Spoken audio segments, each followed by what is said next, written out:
Hello everyone, this is Damon with allstarpicks.com, and for this video I'm going to be discussing the color changeable volleyball graphics PSD files.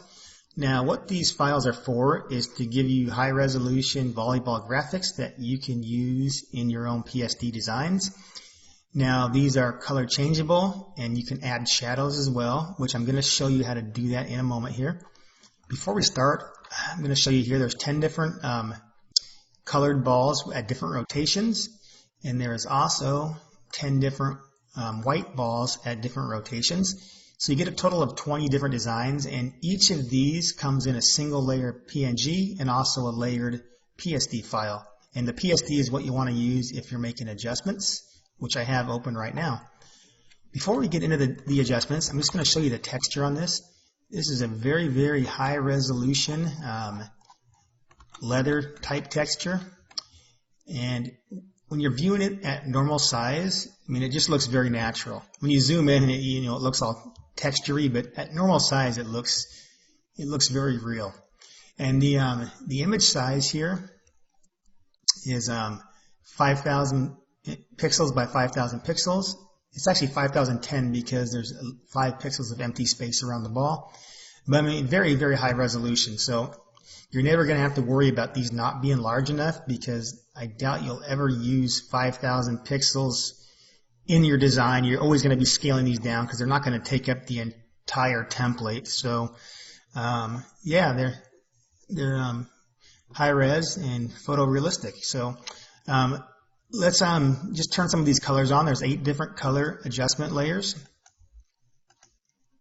and these are meant to give you color choices, but also they're customizable, so you can edit these colors as well. And it's very simple to do that. So let's say we want to edit the green. You just click on the adjustment layer icon here, and these are just standard hue saturation adjustments. However, you see in the masters everything is set to 0, and that is because we're not using the masters adjustments here, and the reason why is because those affect the entire ball instead of just the colored areas. So instead what we're doing is we're targeting the reds, and since this ball is red, or the original ball is red, we're just taking anything that's red and we're going to alter the color. Now I purposely made the color of that red exactly 0 degree on the hue, and that way that makes the math very easy if you know the specific hue you want to make it. And so in this case we're going 120, which is pure green. But let's say you wanted a little bit different color green. You could just move these 3 adjustments how you want it. So we have a darker green that's a little more saturated. It's just whatever you want to do with these colors. It's up to you. Now the one thing I'll point out though is that if you need to use another color now, if you turn the next one on above it, it's not turning blue like it says. And the reason why is because you have 2 of these turned on. So if I turn the green off, you now see the blue adjustment. And the reason why is because this green adjustment, if it's on, it turns that red into green. The blue is now looking for red to adjust, but the image is no longer red after the green layers turned it to green. So the blue is not doing anything. So if that makes sense, good. If it doesn't, just follow the directions and only have one on at a time. Now you can also combine these colors. So say, for example, I want gold in the middle and blue on the edge. You've got a layer mask to work with, and so you don't have to get a precise selection. Just select around the blue. The white's not going to be affected anyway. Then you can fill that area of the mask with black. So, and you have to click on this mask before you can fill it. So now that we've filled that with black, this blue adjustment is only affecting what's white in the mask, so anything outside that center selection, and we're seeing the original red from the ball on this middle part. So now if you want this red to be something different, you just turn on one of your other layers, and again this adjustment for the gold now is targeting reds. So since the blue's already been adjusted on the edges in this layer below it, the gold's not going to affect that blue. It's only going to affect what's red and showing through the first adjustment. So pretty cool there. Now let's discuss the next thing, which is the shadows. So this volleyball is a smart object, and there's a smart filter already applied, but it's turned off. So if I turn on this camera raw filter, you see that it darkens the entire ball. And this is how you would paint in your shadows. So by default, this now affects the entire image. But if you click on this mask, you can use the paintbrush tool to paint on where the shadows go. So just black is the color you want here to paint off the shadows. And for this, I like to use a brush all the way up at 5,000 pixels with a hardness of 0. And so now you can just paint those shadows off where you don't want them. So now you see that the lower left side is being shadowed and the upper right's where the light's coming from. Now also, if you want the shadow lighter or darker, since this is a smart object, this camera raw filter is non-destructive. So if you double click and go into there, you can change the exposure on your shadows. And by default, it's set to -2 stops. But if I go down to -5 stops, you can see that we're going to make the shadow much darker. The next thing too is if you wanted to just paint some shadows on instead of paint them off, if you just fill this entire mask with black, then you're starting out with the shadows not affecting anything even though it's on. Then you can use a white brush. I'm going to turn the size of this down because I just want to paint just the bottom of the ball here. I don't know, something like that. So now I can just paint on the shadow just where I want it. Okay, so I'm going to turn this off again so I can discuss one more thing.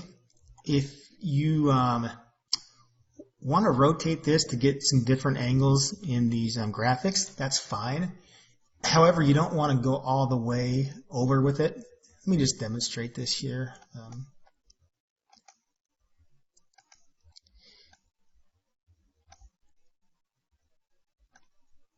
I'm getting some graphics card. Now this is really not what's happening in the file. I don't know if you can see this on a screen recording. I'm getting some artifacts. And that is coming from the graphics card. Hopefully this renders and that goes away.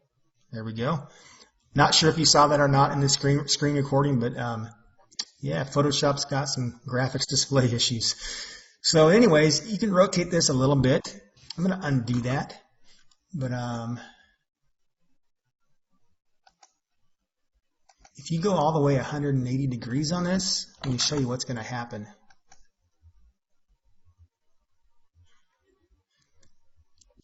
When we do that, now it looks very unnatural. And the reason why is because this was lit. There's more light at top than at bottom by how it was rendered. And so if you flip it all the way around, it looks very unnatural. Your eyes just notice something's wrong because now you've got it brighter at top and just a little bit of a shadowing underneath. So I'm going to undo that. And you probably never noticed until I did that because with it like it is by default, it looks very natural and your eyes don't pick up anything as being wrong. And how I rendered this is I used simulated stadium lighting inside the 3D program. So I had a ring of lights up above at a distance from it like you would have in a stadium. I think I had 16 of them. So that gives it a pretty flat lighting, but it's a little brighter on top than at bottom. So it's just very natural looking. And I did it that way because there was no harsh shadows, and then you can control your own shadows. And so basically that's it. Just rotate it a little bit, but don't go crazy and go upside down with it. And that's why I made multiple designs too at different angles with the rotation. All right, so last thing. I've got a logo example in here. And the logo is in its own folder. I guess I'll just get into explain how this is made, and that'll make more sense as to why this has to be in its own folder like this. If I turn all of the layer effects off, this is just a text that I converted and rasterized. You can use regular text. two, which I'll show you in a minute. But the first thing it has is a pattern overlay. I'm going to turn the hue saturation off here. And it's got a pattern overlay that's very, very similar to the texture of the ball, which you'll then add coloring to. We've got an inner glow and a bevel. And this just kind of gives it the impression that it's imprinted and then raised a bit on the surface. And since it's the same color as below it, the effect looks a little bit harsher, but once we put in the color we want, it looks a little more natural. And you may have to go in, and then you can change the color too on this to make it whatever you want. But depending on the color you use, you may want to go into this inner glow and change the opacity of that, or turn it off if you don't want it. It's completely up to you, but just based on the color that you use, you may change that up a little bit. Okay, I'm going to show you how to add this. Oh yeah, one more thing too, because before I get to that, the reason why this has to be inside of a folder is because we need to clip this adjustment to this, because we don't want this yellow layer turning everything below it yellow. However, if we use a clipping mask, it's not going to work with this layer style, because everything inside here is going to override this clipping mask from changing the color. I'm not going to get into details of why, because it's somewhat advanced, but the workaround for that, in order to get this to clip, is actually unclip it and then put it in a folder that's normal blend mode. So if we were to turn this to the default of pass through, you see now that this color will pass through the folder and apply to everything below it. That's what pass through means, by the way, is the effects can pass through that folder. Now if you turn this to normal, this effect can only apply to what's in the folder. Hope that makes sense. If not, just when you're building your stuff, just match what I do in this and it'll work just fine. So I'm going to actually turn our logo off here. And to make your own, it doesn't have to be text, but I'm just going to do text because it's easy here.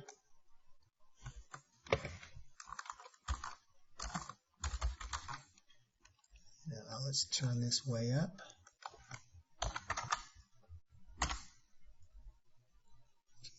A little bit big there. Okay, something like that, it'll work. I made it white, it doesn't really matter, it should work the same either way. So now what I'm going to do is right click this and hit copy layer style, put it on my new logo, paste layer style, and if you see where you see the seam of that texture, what you'll need to do is double click on your pattern overlay and just hit snap to origin, which is going to align that texture to your text there. And there you have it. And like I say, it doesn't have to be text either, so it can be a shape. I'm just gonna actually, we got a shape. I'm gonna draw a shape. Why not? You could use the shape tool, but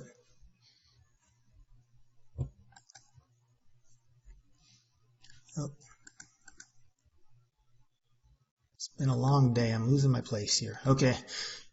Anyway, so it can be a shape, so you can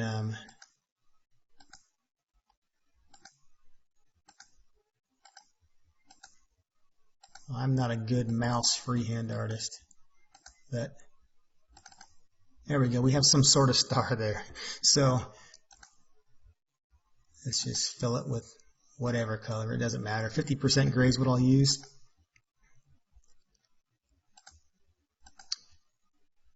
And then you can paste that layer style in there.